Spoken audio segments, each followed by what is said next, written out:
Halo tuan-tuan, apa kabar semua? Semoga sentiasa selamat, sehat dan fit selalu serta berjaya dalam apa jua yang anda lakukan.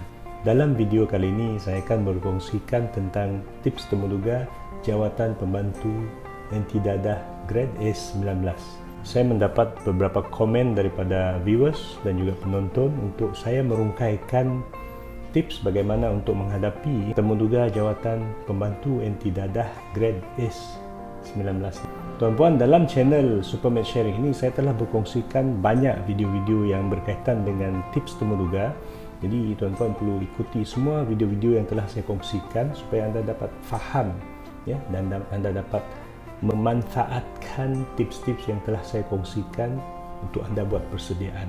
Bukan sahaja berkaitan dengan jawatan-jawatan tersebut, tetapi banyak video yang telah saya kongsikan ya, berkaitan dengan etika ya, persediaan yang perlu anda buat semasa anda temuduga dan sebelum anda temuduga ya, dan berkaitan dengan jawatan lain.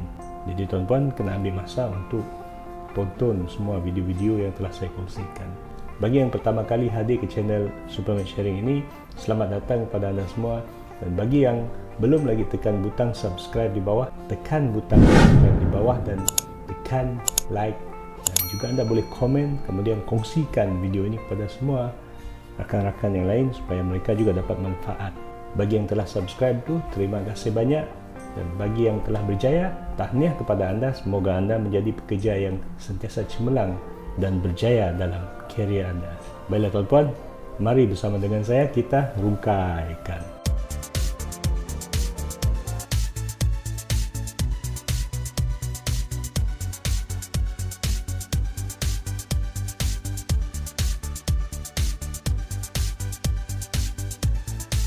Baiklah tuan-tuan, bersama dengan saya sekali lagi. Bagi yang belum mengenali saya Matthew Barin dan saya hanya ingin berkongsikan tips dan juga panduan bagaimana anda menghadapi temuduga dan anda buat persediaan, dan saya ingin membantu anda supaya anda meningkatkan kemahiran pada diri anda, meningkatkan keyakinan diri anda sebelum anda hadir temuduga.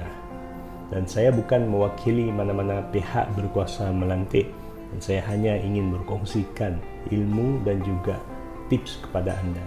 Tuan-tuan, untuk makluman anda, dalam setiap temuduga, tidak semua calon yang hadir temuduga akan lulus temuduga. Sekiranya ada 3,000 dipanggil untuk temuduga dan hanya ada 300 jawatan kosong, maka akan ada 2,700 akan gagal. Ingat, jadilah yang 300 tersebut, dan sekiranya anda tergolong dalam kumpulan yang 2,700 tersebut dan anda tidak berjaya, jangan putus asa. Buatlah persediaan pada diri anda, berdoalah ya untuk kebaikan, buat penambahbaikan pada diri anda, tingkatkan keyakinan diri anda, tambah ilmu pengetahuan anda dan aktifkan diri anda, dan bersedialah sebelum anda pergi temuduga. Peluang pekerjaan sebenarnya ada banyak di luar sana. Bukan sahaja anda boleh bekerja dengan sektor awam, tapi anda juga boleh bekerja dengan sektor swasta. Anda boleh buat bisnes sendiri dan anda boleh jadi seorang usahawan yang lebih berjaya ya. Dan anda juga boleh menjadi YouTuber. Kalau tuan-tuan tonton ya, kebanyakan YouTuber ni pun boleh buat duit juga. Ramai YouTuber Malaysia ni yang berjaya. Tapi saya bukannya YouTuber, saya bukannya anggap diri saya YouTuber, tapi saya hanya ingin berkongsikan tips dan juga membantu tuan-puan. Baiklah tuan-puan, tips yang pertama adalah berdoa. Tuan-puan boleh berdoa mengikut kepercayaan masing-masing dan juga amalan masing-masing. Kita perlu mengucapkan syukur kerana kita telah lulus ujian dalam talian dan juga kita telah dipanggil temuduga. Ramai rakan-rakan lain yang tidak dapat hadir ke temuduga kerana mungkin mereka tidak layak dari segi akademiknya ya, dari segi umurnya dan asas-asas tapisan yang lain. Maka jika anda telah lulus ya, ujian atas talian dan anda dipanggil untuk temuduga, buatlah persediaan yang sangat rapi ya, kerana anda akan bersaing dengan rakan-rakan yang lain. Tuan-tuan perlu berdoa untuk mendapat izin dan berkat daripada Yang Maha Esa supaya diberikan kemudahan ya, membantu anda dalam proses temuduga dan memberi kebijaksanaan kepada diri anda ya, dalam anda membuat persediaan, dan juga tuan-puan boleh berdoa untuk pihak panel agar mereka membuat keputusan yang adil ya, terhadap anda, dan keputusan yang bijak dan yang telus. Yang kedua, tingkatkan minat anda. Tuan-puan, sekiranya anda telah pilih mana-mana jawatan dalam sektor awam, anda perlu ketahui ya, gajinya berapa, apakah tugas-tugasannya kelak, di manakah penempatannya, ya? Siapakah yang akan bekerja di sekeliling anda, organisasi anda kelak bagaimana, di mana penempatannya, adakah anda ditempatkan di pusat serenti, adakah anda akan ditempatkan di cawangan agensi anti dadah kebangsaan, contohnya di Miri kalau di Sarawak, di Kota Baru di Kelantan, ya, di Kuala Lumpur kah, di mana sahaja di seluruh Malaysia ni akan ada cawangannya. Jadi tuan-puan kena ketahui ada berapa cawangan, ya, ada berapa kaki tangan, dan siapakah ketua anda kelak. Ini anda kena faham dan anda minat. Sekiranya tuan-puan minat dalam jawatan ini, kalaulah katakan anda baru habis SPM, dan SPM pada tahun ini, tahun 2020 anda dapat keputusan dan anda ada sijil SPM, anda mohon jawatan pembantu anti dadah grade S19 ini menggunakan SPM, dan anda telah berfikir bahawa anda tidak mahu lagi menyambung pelajaran buat masa ini, anda akan terus bekerja. Sekiranya anda berumur 18 tahun semasa anda memohon dan anda memegang jawatan ini pada umur 18 tahun, anda akan ada 42 tahun bekerja dalam sektor awam ataupun dalam agensi anti dadah. Anda tidak akan berpindah ke jabatan lain. Anda akan ditetapkan dari hari pertama anda dilantik, dan kemungkinan anda akan naik pangkat kelak ya, dalam 42 tahun tersebut, sehingga pencen berumur 60 tahun bersara wajib anda akan bekerja dengan agensi anti dadah kebangsaan. Minat atau tak minat? Tanya diri sendiri dulu. Yang ketiga, kaji jawatan pembantu anti dadah grade S19. Tuan-puan kena kaji berkaitan dengan apakah jawatan ini, di manakah anda akan ditempatkan kelak, berapakah gajinya, apakah tangga grade kenaikan pangkatnya ya. Kalau grade S19 berapa gajinya, berapa allowance-nya. Boleh tuan-puan pergi ke mana-mana pejabat ataupun agensi yang terdekat, buat kajian, tanya mana-mana pegawai yang senior ya. Kalau anda ada kenalan, lagi bagus. Kalau tak ada kenalan, buatlah kunjungan hormat, pergi ke mana-mana kaunter, mana-mana pejabat, cawangan dan sebagainya, tanya, dapatkan maklumat ya. Buat kajian, rujuk laman web Facebook ya, ataupun Google, laman web rasmi agensi tersebut, dan ketahui ya, lebih banyak lagi berkaitan dengan jawatan tersebut. Kalau anda dah tahu ya, anda dah minat tadi ya, kemudian anda buat kajian, bila anda pergi temu duga kelak, pihak panel menanyakan soalan, contohnya, apa yang anda faham tentang jawatan ini, apakah tugas-tugasan pembantu anti dadah grade S19 ini. Soalan-soalan seperti ini kemungkinan akan ditanya oleh pihak panel. Pihak panel nak tanya sebab dia nak ingin tahu tahap kesiapsiagaan anda, tahap pengetahuan anda, persediaan anda untuk pegang jawatan ini. Yang keempat, kaji isu-isu semasa yang berkaitan dengan agensi anti dadah kebangsaan ataupun berkaitan dengan tugas-tugasan anda, berkaitan dengan isu gejala dadah, penyalahgunaan dadah, dan isu yang berkaitan dengan dadah. Jawatan anda pembantu anti dadah grade S19 ini sangat rapat dengan isu berkaitan dengan gejala dadah.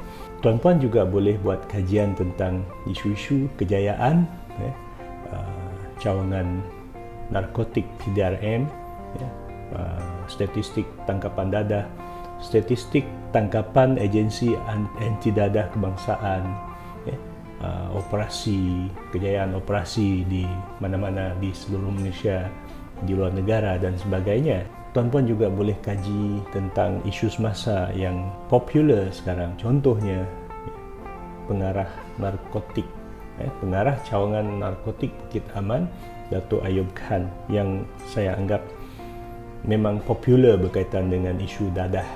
Beliau telah berjaya menangkap banyak kes-kes yang berkaitan dengan pengedaran dadah, ya, seludup dadah dan sebagainya. Jadi tuan-tuan kena tahu, ya, dalam beberapa berita yang lepas pun ada banyak dikongsikan di laman web rasmi pihak PDRM, pihak AADK dan sebagainya. Buat kajian. Contohnya sekiranya ada soalan daripada pihak panel, contohnya berbunyi begini.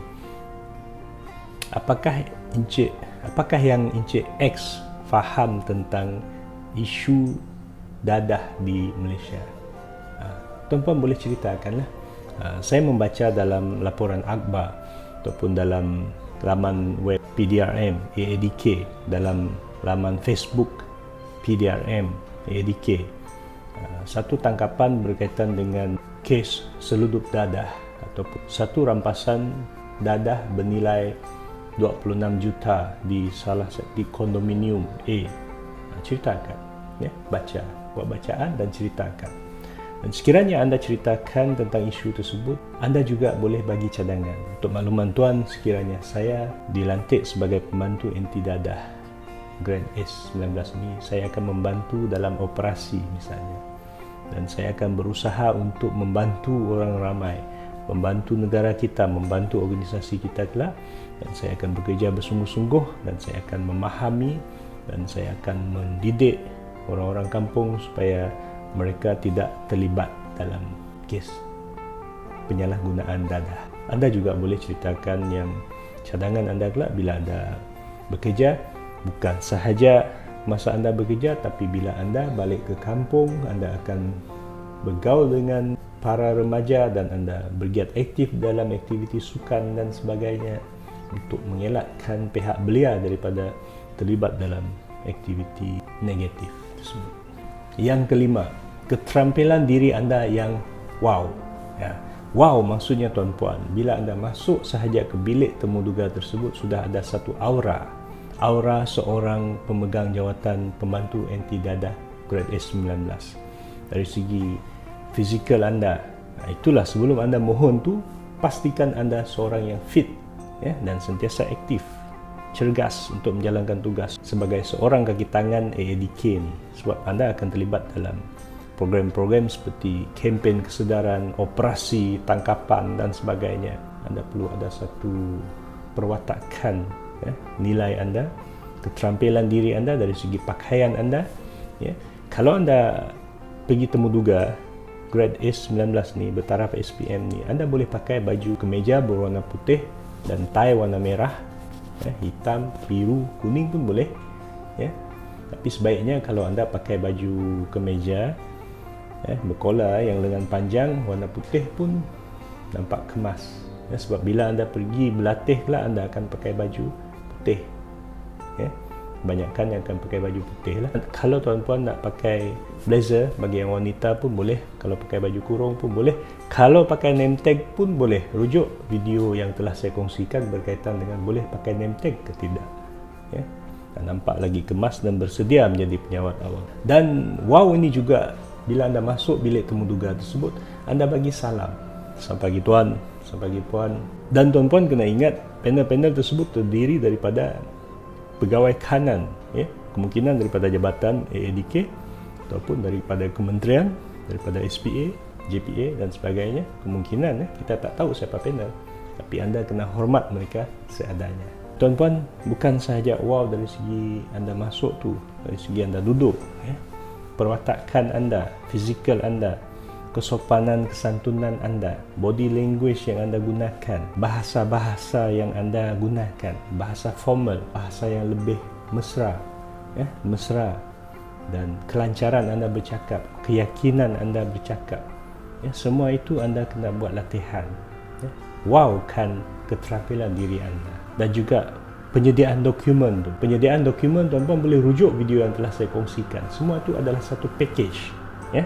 Satu package dari segi penyediaan dokumen, ya, bahasa badan yang anda gunakan, keterampilan fizikal anda, pemakaian anda, ya, dari hujung rambut sehingga ke hujung kasut. Kasut jangan guna kasut yang pudar, pakailah kasut yang berkilat, kilatkan. Yang keenam, aktifkan diri anda. Tuan-puan, Sekiranya anda menjadi pembantu anti dadah grade A19 ini, anda perlu jadi seorang yang aktif. Pihak berkuasa melantik tidak akan mengambil orang yang lemah longlai, orang yang tidak aktif dalam sukan dan aktiviti-aktiviti komuniti sosial dan sebagainya. Jangan datang kerja, duduk dalam ofis sahaja, buat kerja sendiri. Kita nakkan orang yang versatile, orang yang proaktif, orang yang aktif, cergas, bertenaga dalam menjalankan tugas. Jadi anda boleh aktifkan diri anda dengan menyertai persatuan, kelab, aktiviti komuniti di kawasan setempat anda, contohnya rukun tetangga, persatuan penduduk, persatuan Gusti Lengan contohnya. Saya juga sebagai seorang Presiden Persatuan Gusti Lengan Negeri Sarawak dan Presiden Kelab Gusti Lengan J4WZ. Tuan-tuan boleh rujuklah dalam YouTube Sarawak Arm Wrestling, SASA. Anda tengoklah aktiviti yang saya libatkan dengan pihak belia, para belia dan komuniti. Kami buat banyak kejohanan dan sebagainya. Jadi bila kita aktif, kita dah biasakan diri bergaul dengan komuniti. Bila kita bergaul dengan komuniti, kita menjalankan tugas kelak mudah. Kita nak menyampaikan mesej daripada organisasi kita, kita nak berkempen tentang aktiviti-aktiviti sehat, berkempen anti dadah dan sebagainya. Jadi bila anda aktif, anda mudah untuk anda melaksanakan tugas kelak. Tuan-puan juga boleh sertai persatuan, contohnya pemadam. Pemadam ini satu agensi yang ditubuhkan khas untuk menangani gejala dadah, gejala penyalahgunaan dadah. Jadi tuan-puan boleh sertai, carilah cawangan-cawangan yang terdekat dengan kawasan anda dan anda sertai. Bila anda terlibat dalam sukan, anda juga perlu kaji tentang World Anti-Doping Agency, contoh WADA. Ini pertubuhan yang membuat pemeriksaan ataupun buat ujian, buat kempen kesedaran terhadap atlet supaya mereka tidak menggunakan bahan-bahan terlarang, contohnya steroid dalam sukan dan sebagainya.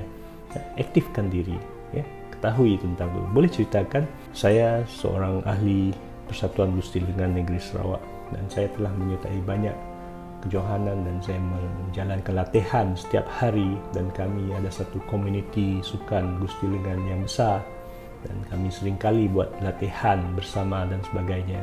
Saya mengetahui bahawa dalam sukan ni kita tidak boleh terlibat dalam dadah, kerana dadah ini banyak implikasi dan banyak kesan negatifnya. Ceritakan, tuan-puan boleh ceritakan. Bukan sahaja bila ditanya oleh panel barulah anda jawab. Anda kena jawab dulu sebelum tanya. Mudahkan tugas panel supaya panel berminat terhadap anda. Yang ketujuh, cari mentor. Tuan-puan, anda boleh mengunjungi mana-mana agensi anti dadah yang terdekat. Pergi ke pejabat dan tanya pegawai tersebut, dan tuan, saya nak tuan jadi mentor kepada saya, dan kalau boleh saya mohon nombor telefon tuan, ataupun saya boleh hubungi tuan bila-bila masa, bila saya perlu, untuk saya dapatkan maklumat dan sebagainya, untuk saya dapatkan bimbingan daripada pihak tuan, kerana saya akan menghadiri temu duga dan sekiranya saya bekerja kelak, saya boleh jadikan tuan sebagai mentor pada saya. Mentor ni untuk anda jadikan sebagai pakar rujuk, pakar bimbing kepada anda, memberi dorongan dan sebagainya supaya anda dah biasakan diri untuk jawatan tersebut dan biasakan diri dengan tugas-tugasan yang akan anda laksanakan kelak. Yang ke-8, yakinkan panel. Tuan-puan, dalam anda temu duga tersebut, setiap gerak-geri anda, setiap perkataan, setiap perbualan, setiap hujahan yang anda sampaikan, setiap ayat yang anda sampaikan, setiap maklumat yang anda sampaikan, pergerakan badan anda, pastikan semua perkara itu dibuat supaya ianya boleh meyakinkan pihak panel. Dan bila anda bercakap, contohnya walaupun dalam masa anda perkenalkan diri tersebut, anda boleh bagi tahu pihak panel bahawa, tuan, saya sangat yakin pada diri saya bahawa saya dah bersedia dan saya sangat minat dengan jawatan ini, dan saya ingin memberi sumbangan dan juga saya ingin membantu organisasi kita kelak untuk menjalankan tugas dengan lebih cemerlang dan akan berjaya dalam setiap aktiviti yang kita lakukan. Dan saya berharap pihak tuan-puan memberi peluang kepada saya untuk saya menjawat jawatan ini. Kerana saya sangat bersedia dan saya sangat yakin pada diri saya memiliki satu nilai integriti yang sangat tinggi dan saya sangat minat dengan jawatan ini dan saya bersedia untuk bekerja pada bila-bila masa. Ayat-ayat seperti ini biasanya akan meyakinkan pihak panel. Tapi jangan berlakon, pastikan anda ikut tips yang nombor 2 tadi itu, iaitu tingkatkan minat. Bila anda minat, anda akan buat sehabis baik. Anda akan berusaha untuk dapatkan jawatan tersebut. Yang ke-9, buat latihan simulasi. Tuan-puan, dalam apa jua yang anda lakukan, sudah pastinya anda akan buat latihan simulasi. Contohnya dalam majlis. Bila anda nak menganjurkan satu majlis, anda akan buat rehearsal. Ya, latihan simulasi ini sangat penting. Dari anda masuk, anda ketuk bilik temu duga, anda buka pintu, anda masuk, anda berdiri tepi, bagi salam, selamat pagi tuan, selamat pagi puan. Semuanya anda perlu buat latihan. Cara anda berjalan masuk, cara anda serahkan dokumen dengan 2 tangan, jangan 1 tangan. Rujuk video yang telah saya kongsikan, banyak tips di situ. Cara anda duduk, cara anda berdepan dengan panel, cara anda menjawab, semua itu telah saya kongsikan. Jadi anda perlu buat latihan simulasi. Bila anda buat latihan simulasi banyak kali di depan panel yang anda latih, contohnya abang ke, kakak ke, ibu ke, bapa ke, kawan ataupun rakan-rakan anda, minta mereka berlakon seperti panel dan tanya soalan. Anda mulakan hujah, contohnya perkenalkan diri. Itu kebiasaannya akan ada soalan. Ada panel yang minta anda perkenalkan diri, ada panel yang akan terus tanya, anda bekerja di mana? Ada yang panel yang akan tanya, sila perkenalkan diri, bagi arahan terus, boleh tolong perkenalkan diri. Ada, tapi ada juga yang bila anda masuk, anda duduk, terus dia tanya, Encik X ni bekerja di mana? Ada panel yang terus tanya. Jadi bersedialah buat latihan simulasi. Baiklah tuan-puan, terima kasih kepada anda semua kerana sudi bersama dengan saya sehingga ke penghujung sesi perkongsian ini. Saya telah kongsikan 9 tips bagaimana anda bersedia untuk menghadapi temuduga jawatan pembantu anti dadah grade A19 ini, dan saya berharap semua tips yang telah saya kongsikan ini dapat membantu anda dan memberi manfaat kepada anda. Dan juga tips-tips yang lain dalam video-video yang sebelum ini sila tonton, banyak lagi tips lain yang penting dalam itu. Dan saya berharap anda berjaya dalam apa jua yang anda lakukan. Dan bagi yang telah berjaya dalam temuduga, tahniah kepada anda semua. Bagi yang gagal, yang belum berjaya, jangan putus asa. Buat persediaan, tambah baik nilai diri anda, tingkatkan keyakinan diri anda. Dan bagi yang telah subscribe kepada channel ini, terima kasih banyak. Dan bagi yang belum subscribe, tolong tekan butang subscribe di bawah dan tekan tombol loceng untuk semua notifikasi supaya anda dapat mengikuti semua video-video baru yang akan saya muat naikkan. Semoga anda semua sentiasa selamat, sehat dan fit selalu serta berjaya dalam apa jua yang anda lakukan.